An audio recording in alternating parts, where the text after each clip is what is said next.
The Doctor is In is a co-production of Ave Maria Radio and EWTN Radio and carried across the EWTN Global Catholic Radio Network. I need you to knock some sense into me. I'm sure you can. Yeah, I don't know. I enjoy listening to you. I don't always agree with everything. All right, enough of this persiflage. So, you want my question? I'm certainly not going to get myself in trouble by telling you what to do. That makes great sense. Gosh, that's good. Did I overwhelm you with words and wisdom? I've got 7 kids. I feel like I could call you every day. Wait, you're telling me I'm wrong? Disconnect. Yes, I am, Dr. Ray. You just need to tune in to Dr. Ray, honey. He's got all the answers. Am I right or am I right? Probably. Now, from the studios of Living Bread Radio Network in Canton, Ohio, the hometown of Mother Angelica, here's Dr. Ray. Now, looking at some statistics, according to most studies, the number one fear of people is public speaking. The number 2 fear is death. Now, this means that the average person, if you have to go to a funeral, you'd prefer being in the casket than doing the eulogy? Just saying. Nice to have you with me here on The Doctor Is In. Number to get onto the program is very easy for you. Oh, I had to scratch and claw and grovel my way into hosting this program. Waiting. All you have to do is call a number. 877-573-7825. 877-57-equal. That is the number to get onto the program. For whatever reason you wish, whether it's asking about a particular situation or circumstance in your life, or not even a situation, something very personal to yourself, within yourself, whether it's social, emotional, psychological, whether it's religious, faith question. I can't do the faith questions like some of the great understanders, yeah, I make up words, understanders of the faith on Catholic media. But I give it my best shot to explain it as basically as I can.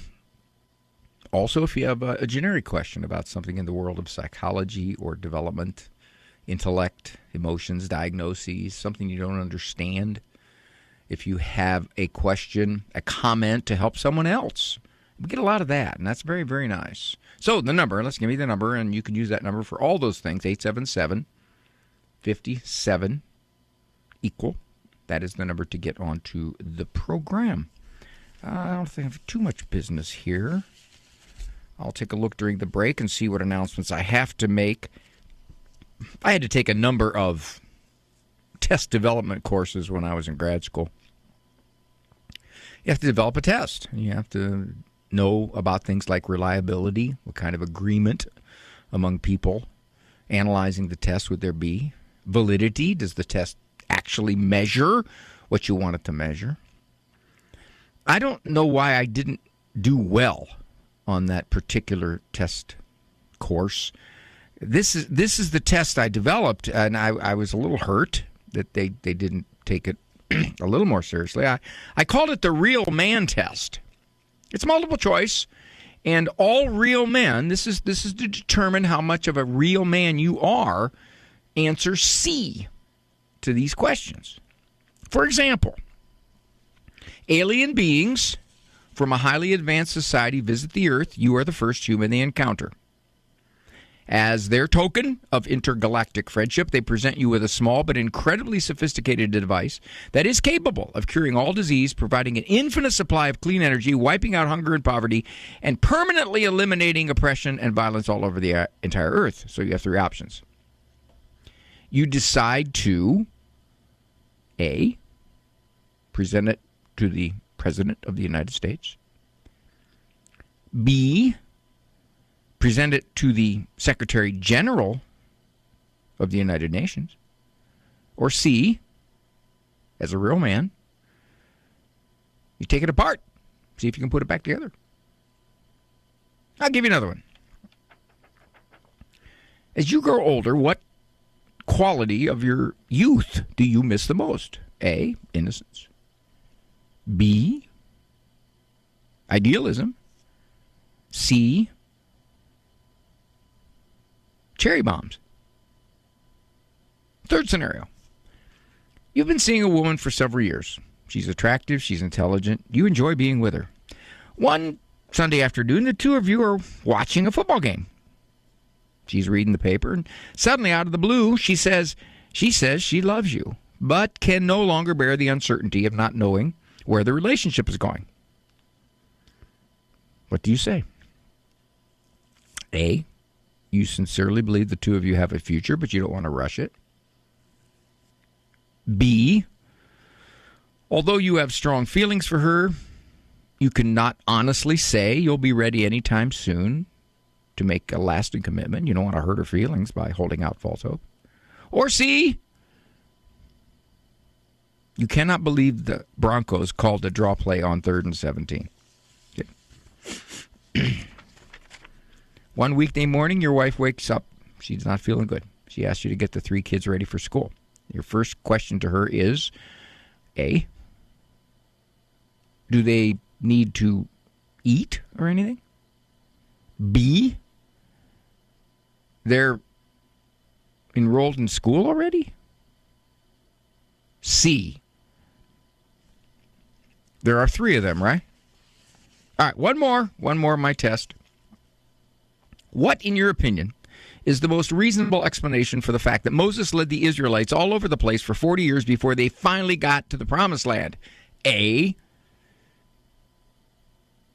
he was being tested. B, he wanted them to really appreciate the Promised Land when they got there. Or C, he refused to ask for directions.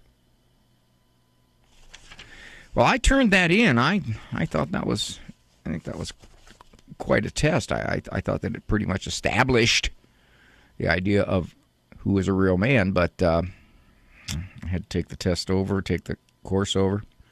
I passed the test. All right. Short opening monologue for a little bit of fun today.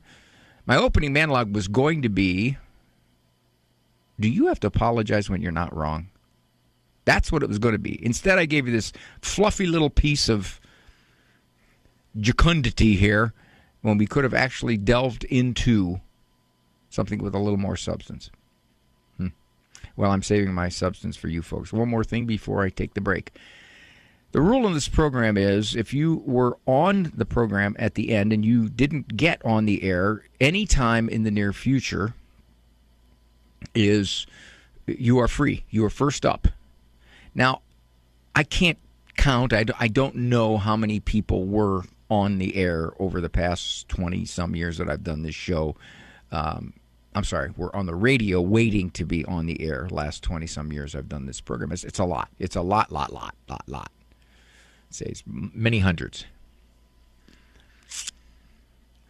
How many have taken me up on the offer that when they call back, they say, hey, on January 22nd, I was on the radio waiting to be called and the show ended? I can count that. It's probably 20. I'm going to have to ponder.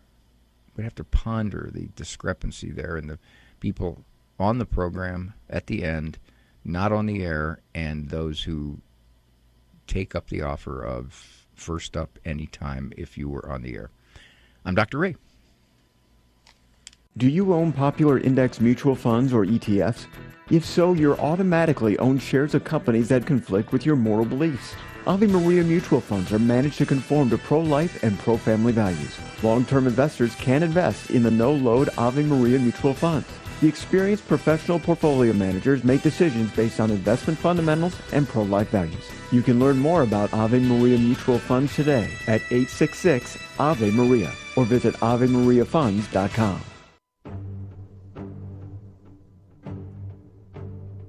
"60 on 10 with Monsignor Charles Pope. The ninth commandment, you shall not covet your neighbor's wife. We already discussed in the sixth commandment the problems of sexual sins themselves, but what the Lord is teaching here is rooted in the word covet. To covet means to inordinately or inappropriately desire something or someone. And in this case, the Lord is saying to us that we are in no way to covet, to look with lust at another person, particularly our neighbor's wife, but others in general, and that therefore all pornography and things like that have to go, all entertaining of lustful thoughts has to go. And God can help us by His grace to do that. And therefore, in this commandment, He summons us to take authority over our thought life and our sexual passions. The ninth commandment, you shall not covet your neighbor's wife. For more about the 10 Commandments, visit EWTNRC.com.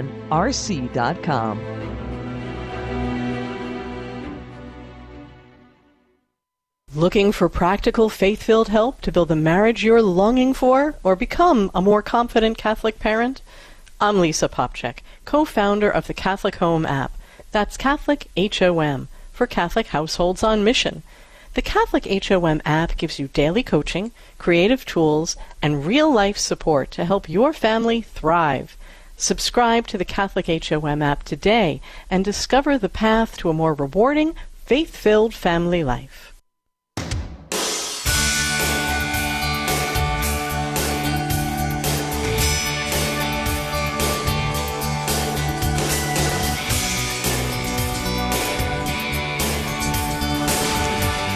We had a question from Jennifer, and she dropped off. Can Catholics be pro-life and be pro-contraception? Well, you can be pro-life, but if you're pro-contraception, you're going against the historic teaching of the Church from the beginning, from the apostles themselves. So, yeah, you can technically be pro-life, but you are quite inconsistent if you're pro-contraception and you're, again, going against historic Catholic teaching. Now, there's a lot of reasons for this, but let me just give you one quick one that I neglected to say last time somebody else called in. Jennifer, if you're pro-contraception and you're doing something like in vitro fertilization, you're going to fertilize multiple eggs. You will implant 2, 3, 4 of them, and one, if it survives, will survive. Implant the eggs. You will implant a fertilized zygote. And if it survives, the others will die.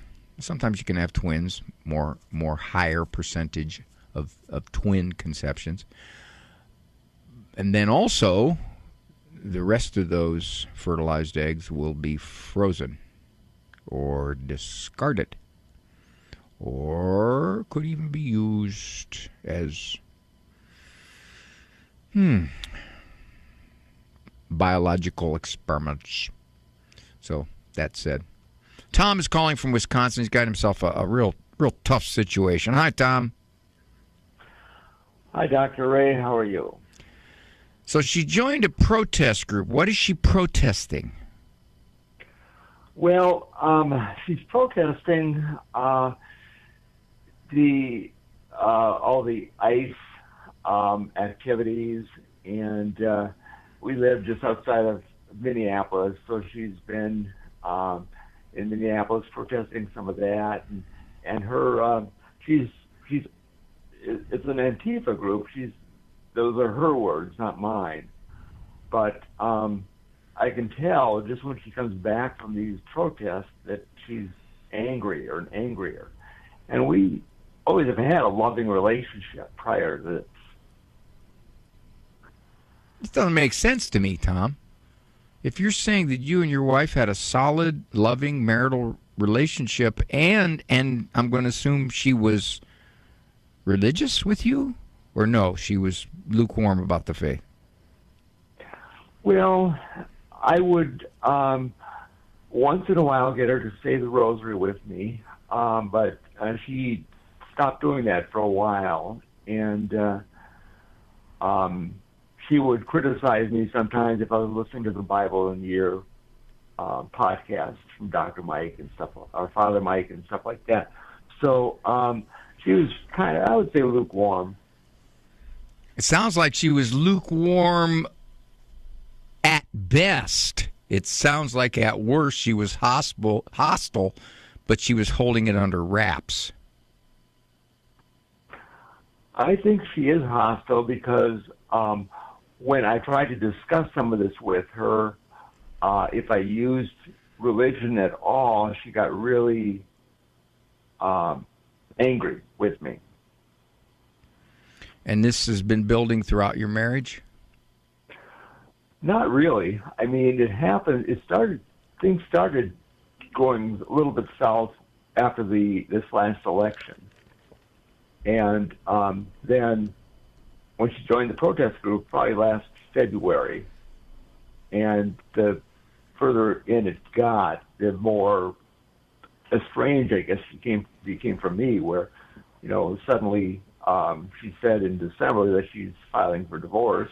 She can't relate to you. She doesn't like your religion. She doesn't like your politics. Now that's probably spreading into she doesn't like you. It's been building. Is that a safe summary? That's a pretty safe summary, I think. To expand this into a cultural commentary, I saw a statistic the other day that about 25% of those surveyed believe that it is okay to go beyond peaceful protest to resist ICE. About 25% of the population.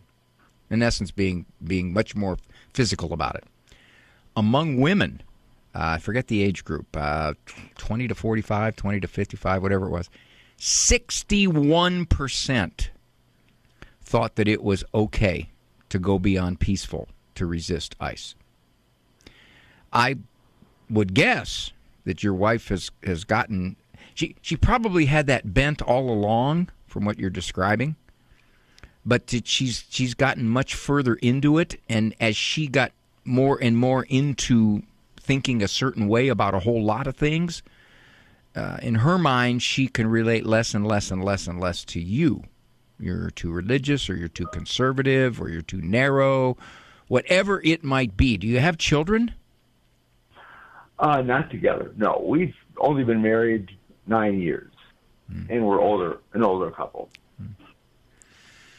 Well, my friend, I don't know what to tell you if your wife obviously is determined to divorce you, unless you're willing to sacrifice everything about who you are and go further and say, well, I will act as though I believe all the things you do about everything, whether it's religious or political or moral, whatever it is.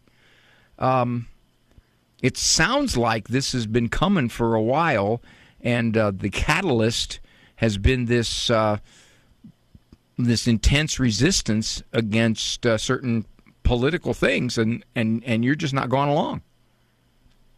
Yeah, and I refuse to capitulate to her beliefs or anything like that. I saw statistics that over the last, I think, 20, 25 years, men have gotten slightly more conservative. Women have gotten radically more left. Now, I've read some articles on explaining some of that cultural phenomenon, why that is, why that might be.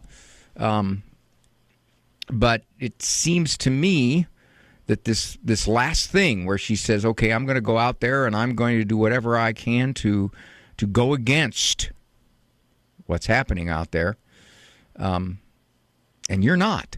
And that was kind of like the final piece of indication that we just are not one. It seems. I don't want to speak off the cuff, but it sure sounds like that's what you're describing. Right. I think you're right. And I guess for a while now, I've just been able to try and my head is kind of swimming. I don't know how to react, and I'm going through all these different emotions. So, well, I'd want some clarification. I'd say you are clearly drifting further from me.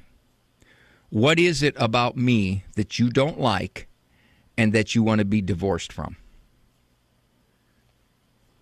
And I'll bet the dam will break, and you'll hear all kinds of things that she's been stewing about for quite some time about you, and that she's finally becoming aware, and I'm sure she's getting an awful lot of support and a lot of confirmation that she is on the right track, and that means she's moving further from you. Right. Yeah, this is a cultural phenomenon here, Tom. And again, I don't know your marriage. I don't know what other disagreements you've had, what other conflicts and troubles. I don't know, obviously. But if you're just looking at this one element, it's not unusual for this to happen in relationships, where the woman becomes much more, if you want to use the word progressive, I guess you can use it. I don't like the word. I think in a lot of respects it's regressive. But, and the guy isn't. He's more traditional or more conservative, or even in some respects more religious. And the women are becoming much more discontent with the way things are and with the guys they're married to. Sure. Culture has a lot of power. Okay. It just has a lot of power to shape people. And if they're not going to sit down and powerless, so. Yeah. Well, God bless you, my friend. All right.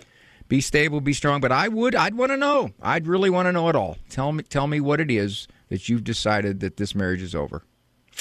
Sure. And interestingly enough, okay, I'll just leave you with this as an aside. You said you had kids from previous marriages. So, as a Catholic, if in fact that marriage was only civilly divorced and it was a assumed valid marriage in the church, then that marriage is still intact. You're still married there. So this second relationship, from the church's perspective, is somewhat tantamount to two people living together. Right. Yep. And we did get married in church. So it was assumed, presumed. You got married in church because your previous relationships they had died, or there was annulments. Well, we were both divorced, and we both had our previous marriages annulled. Okay. And so then we got married in a Catholic church. Okay. And we both went in with our eyes wide open. We knew exactly, everything. We knew a lot about each other. So, well, maybe you didn't know enough about each other. Maybe. Because you thought she would not head in this direction. I got to believe that. I did not think she would. All right. So.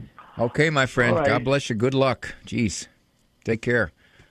See, that's just when divorce is forced upon someone, and it's so easy to think, oh, geez, they shouldn't have to live the rest of their life alone or the rest of their life single.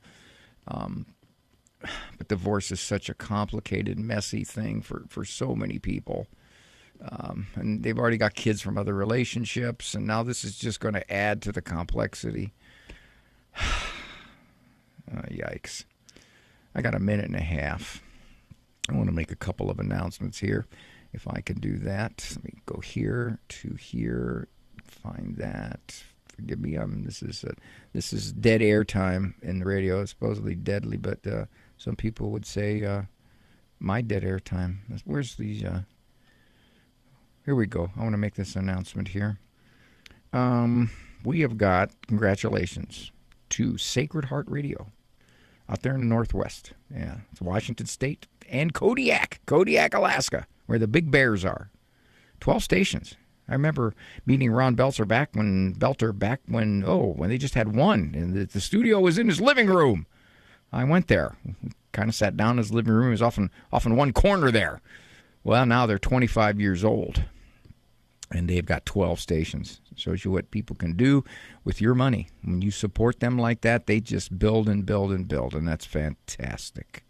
So congratulations to Ron and all the folks there. The great team at Sacred Heart Radio, from those of us here at EWTN. All right, music's starting here in about 10 seconds. Then I will get to your calls. I didn't want to be interrupted by a hard break, so I appreciate you waiting patiently on this.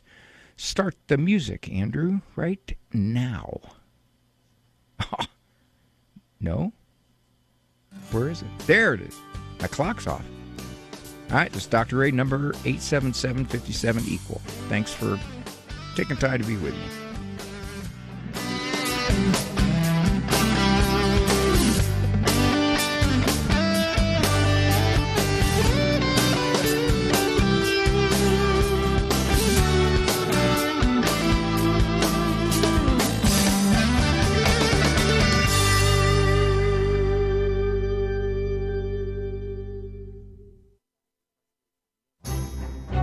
Hello and welcome to The Crux of the Matter.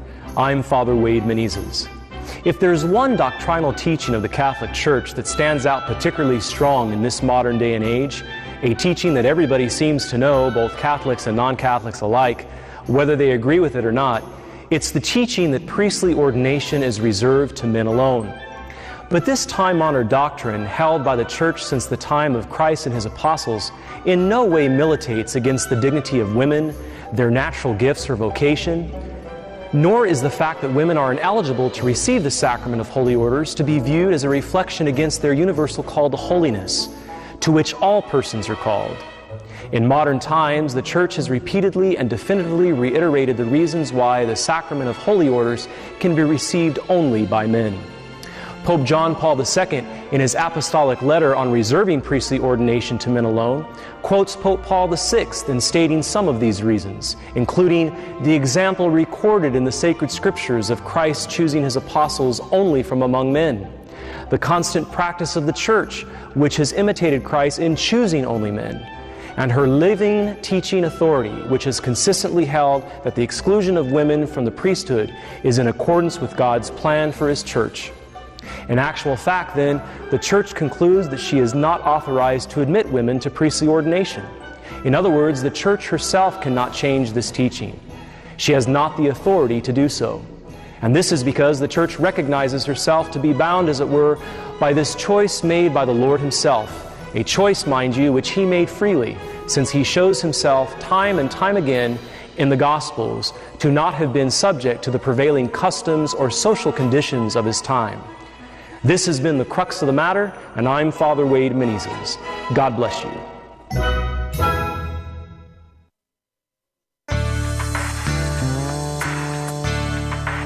Got some heavies today. Definitely got some heavies. You know, I think back on our previous caller, and I'm highly suspect that there were some significant views of life differently back when they began, and they were kept under wraps because it's not common for someone to divert so far from what it appeared that they thought like in a relatively short period of time. So just as a thought. Christine from Rochester, New York. Hi, Christine. Hey, Christine. Yes, I'm here. Thank you. Hi. Thank you for calling. Yes, I hope your bite is not worse than your bark. No, it's not. Okay. I have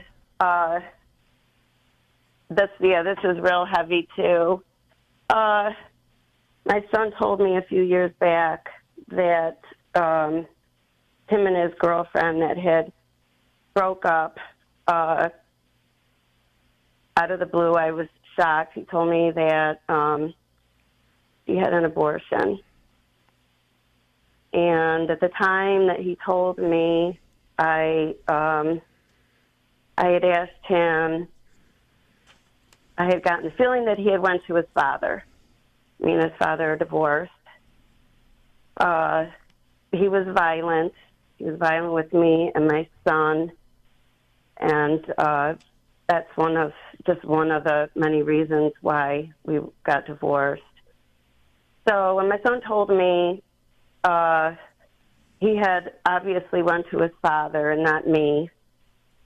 And he said it was because I was recovering from cancer.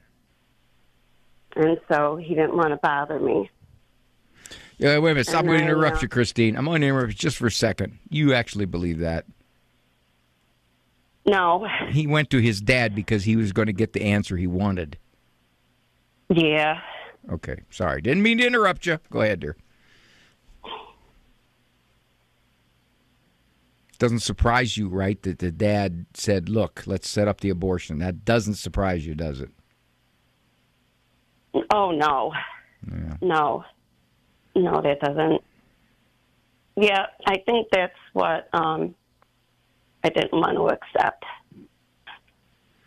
Well, I can understand you're not one to accept it, but in a way you expected it, right? I mean, it sounds like your ex-husband doesn't have the same morals and values that you do.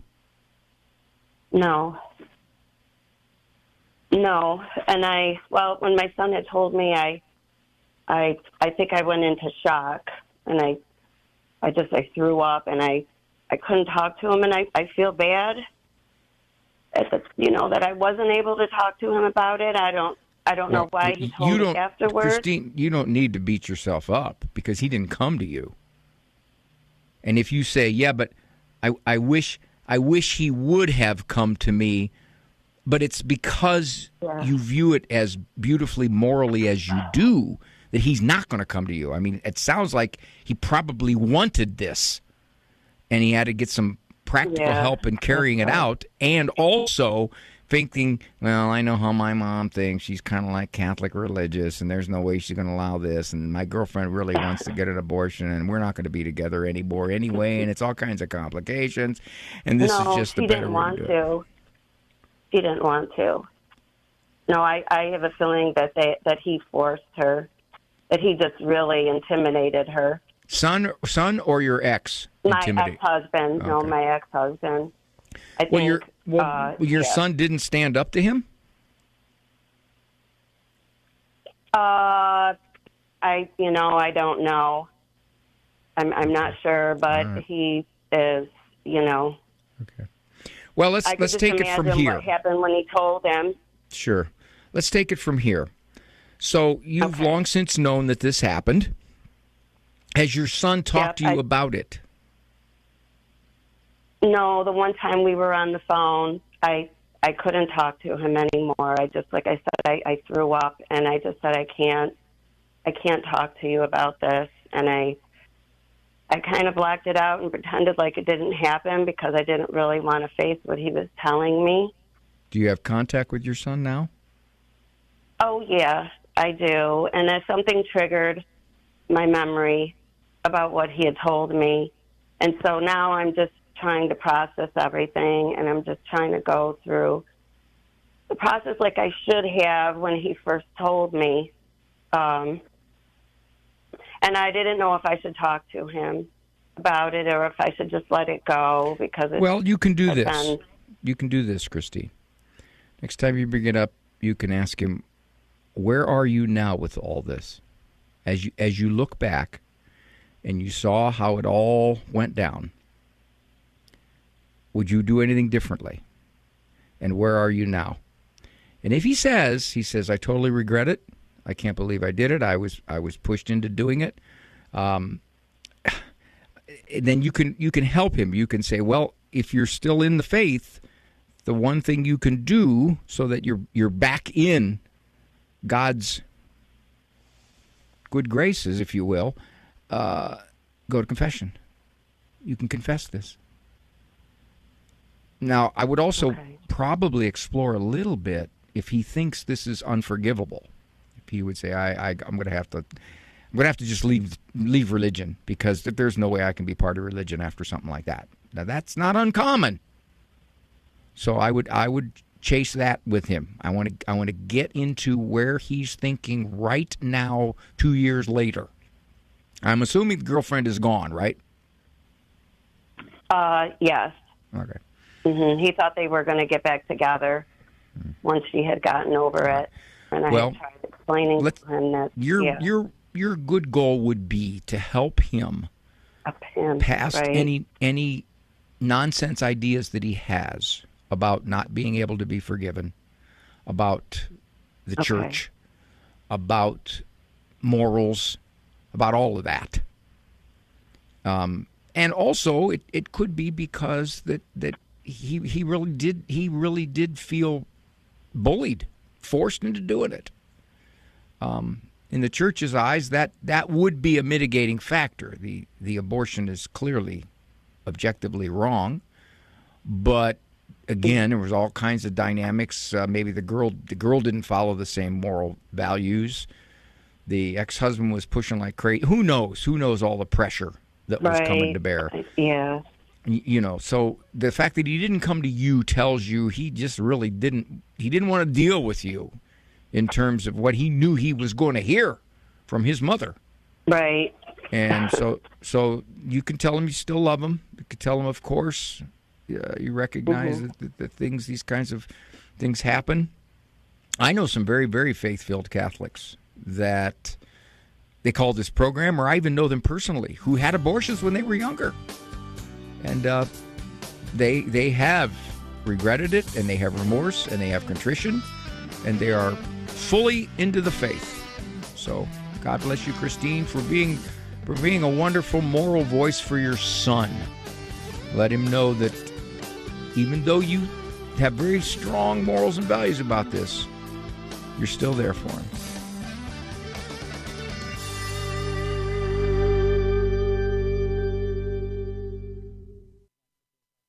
Strained or broken relationships are a given in most of our lives. Friends fall away, siblings drift apart, children sever ties with their parents, and despite our best efforts, these painful fissures are difficult to mend. Hi, I'm Dr. Ray. If you want to learn how to communicate better with the difficult people in your life and be a more easygoing, more forgiving person, check out my book, How to Get Along with Almost Everybody. Check it out. And all my other books on the store page at AveMariaRadio.net. That's AveMariaRadio.net. What does the Catholic Catechism teach concerning the natural human curiosity and desire to know the future? Paragraph 2115 counsels us that a sound Christian attitude consists in putting oneself confidently in the hands of Providence for whatever concerns the future, and giving up all unhealthy curiosity about it. What does the Catechism condemn as unhealthy curiosity? All forms of divination, deifying objects as persons, are to be rejected, as are consulting horoscopes, astrology, palm readings, interpretations of omens and lots, clairvoyance, and mediums. All these venues conceal a desire for power over time, history, and other human beings, powers that belong to God alone. This is Peggy Stanton, and this has been the Order of Malta's Minute with the Catechism. The wisdom of Mother Angelica. Isn't it awesome that we today do not recognize His presence in the Eucharist? Is it because we really don't go to Him in humbleness of heart and say, Lord, I don't believe, help my unbelief. Lord, I want to see you. I want to recognize you. I cannot live without you. Are we saying that? EWTN. Live truth. Live Catholic.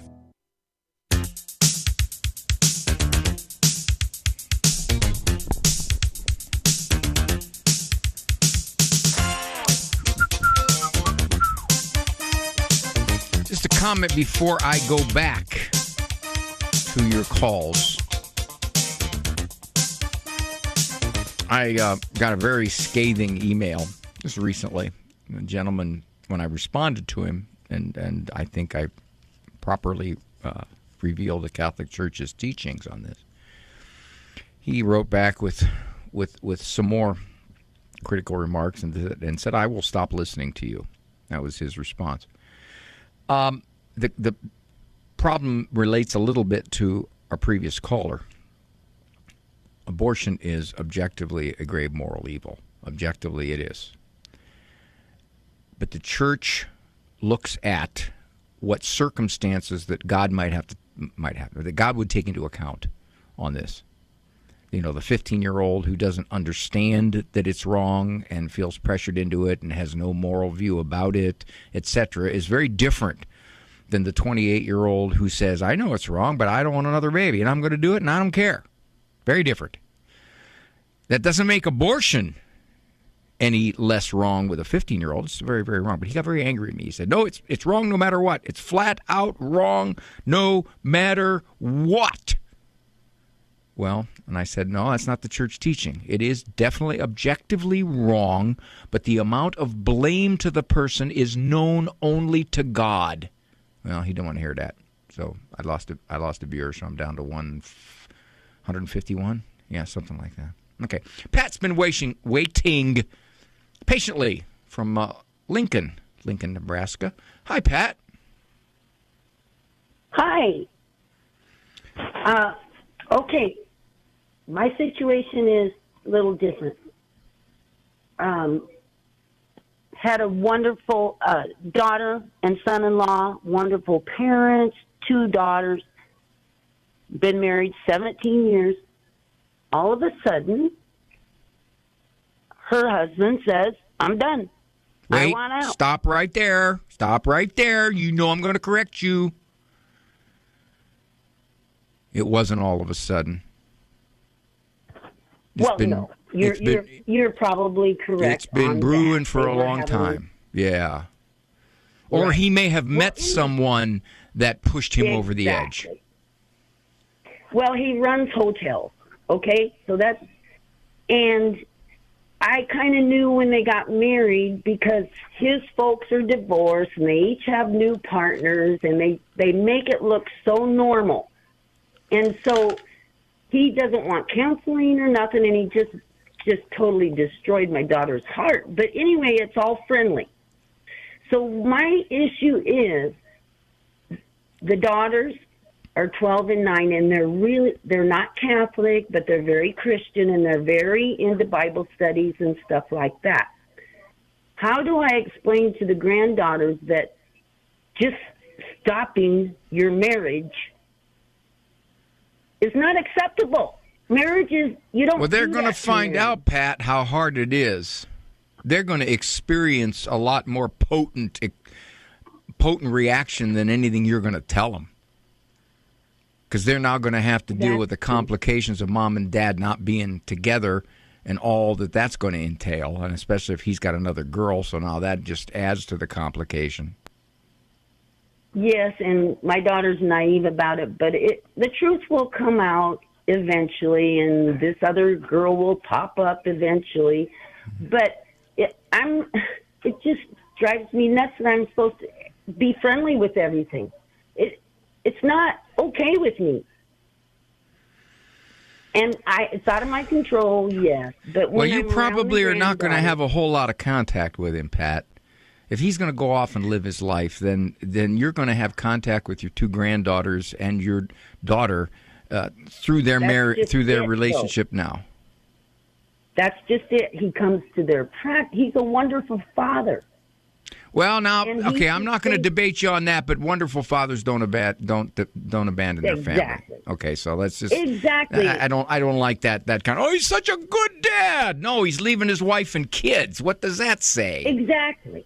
Well, they're making it look like divorce is normal, and that's what's bothering me. It's not normal. You don't go and... And you can't do anything about it. You're going to be the stable influence in your 2 granddaughters' lives. You're going to be the one who takes them to church. You're going to be the one who buys them a crucifix for their bedroom. You're going to be the one they're going to ask questions about and things they don't understand, because they're going to go to Grandma, and they're going to know that Grandma has a level-headed view of these things. That's going to be your role from here on out. And regarding the fact that this marriage split, nothing you're going to do about it. You're just going to pick up pieces with your daughter and the kids. That's it. I mean, your relationship with them is now going to be Grandma with daughter and 2 children. And yeah, okay, he'll come to their soccer game. So what? You still won't have any contact with him.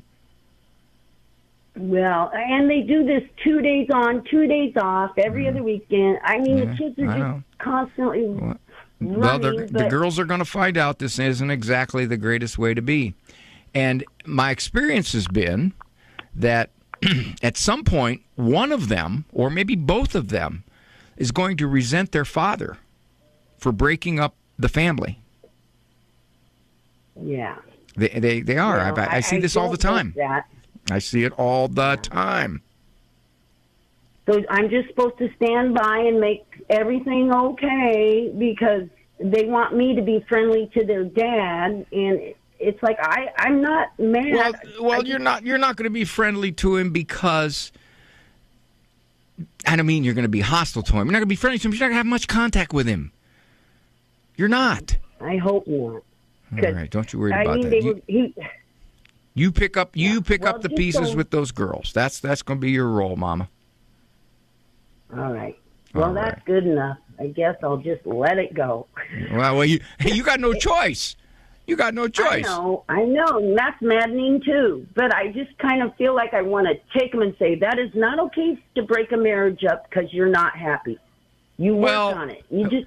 Yeah, and you're right. You're totally right. But you could say that. Go ahead. If it gives you comfort, go ahead and say it. But there's a 99.9627% chance, my rough estimate, that he's going to look at you like, shut up. Probably so. Yes. But anyway, they make divorce look too normal. I know they do, hon. I know it. And there is no group of studies in all of psychology that says, more so than these studies, divorce is bad for kids. Exactly. There you go. He doesn't know it, but he's adding complications to his life because as those girls get older, there's going to be dynamics here, and if he goes with another woman and she's got kids and they don't get along with those kids, it gets ugly. Okay, Pat, be well. Talk to you. Bye. Sort of how I did that. It gets ugly. Okay, be well. Yeah, talk about a non sequitur. This is Dr. Ray. Do you own popular index mutual funds or ETFs? If so, you're automatically own shares of companies that conflict with your moral beliefs. Ave Maria mutual funds are managed to conform to pro-life and pro-family values. Long-term investors can invest in the no-load Ave Maria mutual funds. The experienced professional portfolio managers make decisions based on investment fundamentals and pro-life values. You can learn more about Ave Maria mutual funds today at 866-AVE-MARIA or visit AveMariaFunds.com. 2026 promises to be a great year for travel, to explore the Bible and our Catholic heritage. Steve and Janet Ray here. We're scheduling our favorite pilgrimage sites just for you to enrich your faith. Ireland, Lourdes and Fatima, our St. Paul Mediterranean cruise. As always, we have the best Catholic guides, hotels, and restaurants in our famous time-tested Footprints of God pilgrimages. Find the Ave Maria Radio travel tab at AveMariaRadio.net. The following program is brought to you in part by MyCatholicWill.com. Surveys show that more than half of Americans do not have a will. At MyCatholicWill.com, it takes as little as 15 minutes to write your will and secure a legacy of faith. MyCatholicWill.com is the exclusive online destination for creating a Catholic will. The process of writing a will is simple and now more accessible than ever. MyCatholicWill.com, a legacy of faith for those you love. Ever get asked one of those tough questions like, do Catholics worship Mary? And in that moment you freeze? Truthfully, the Catholic AI app gives you answers in seconds rooted in scripture, tradition, and the magisterium. Whether you're navigating a tough conversation, deepening your faith, or looking for daily spiritual guidance, Truthfully helps you know, live, and defend the Catholic faith. Truthfully can be found in the Apple App Store or Google Play. That's Truthfully, Truthlly. I'm not going to take Jeff's call, but Jeff, you're absolutely right, and that is so critical that artificial contraceptions are abortifacients. That's right. In an unknown percentage of time, even on the pill, contraception takes place, and then when that one-celled zygote heads down the fallopian tubes and tries to implant into the uterine wall, after it becomes a 3 or 4 or 5 day old little baby, it is washed out. It is aborted. So you're absolutely right on that. And I did not mention it because there's so much to mention about it. So, Jeff, thank you so much for reminding me on that. Anonymous caller from Massachusetts struggles with perfectionism. I don't struggle with perfectionism because I'm pretty close to it. You know, about 99.26% close. So I just kind of write off the other 0.74%. Hi, Anonymous. How are you? Hi.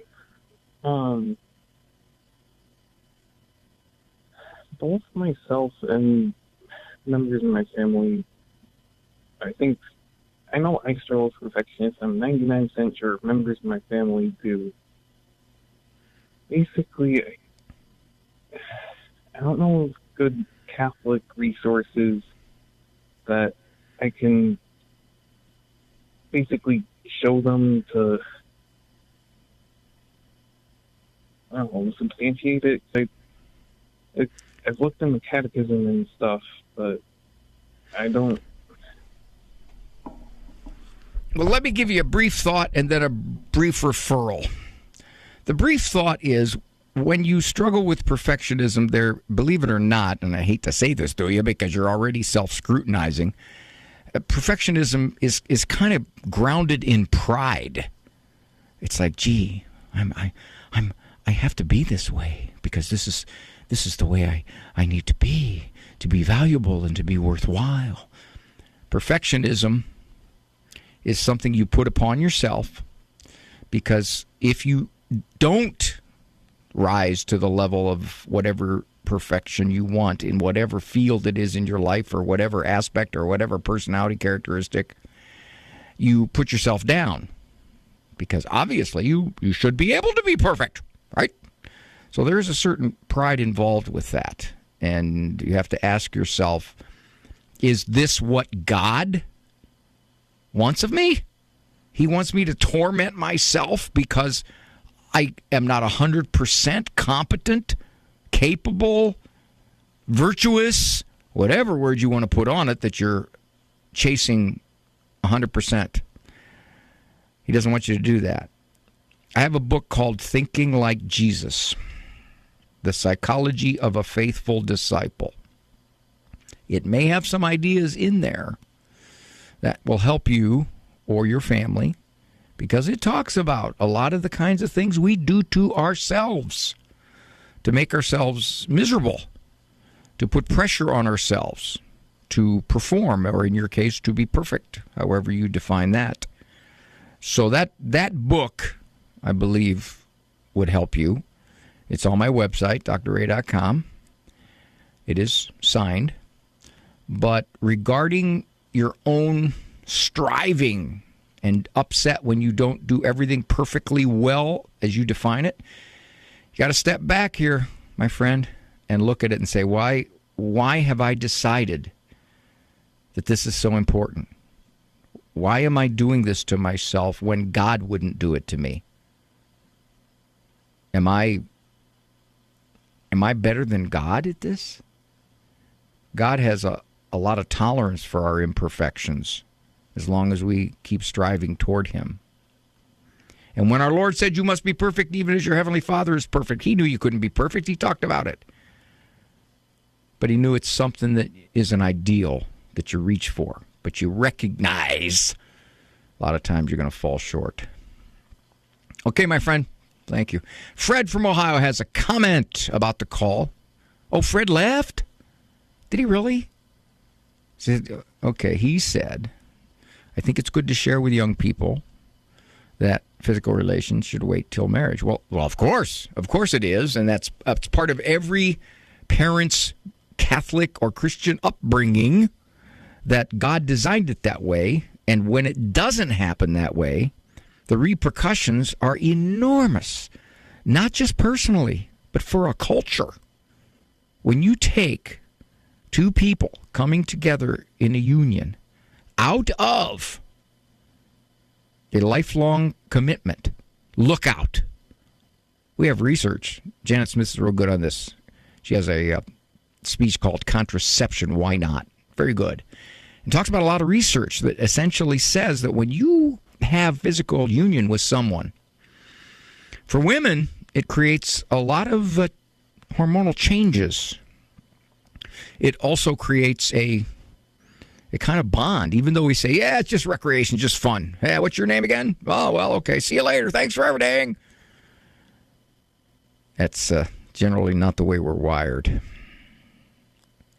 And the research says it.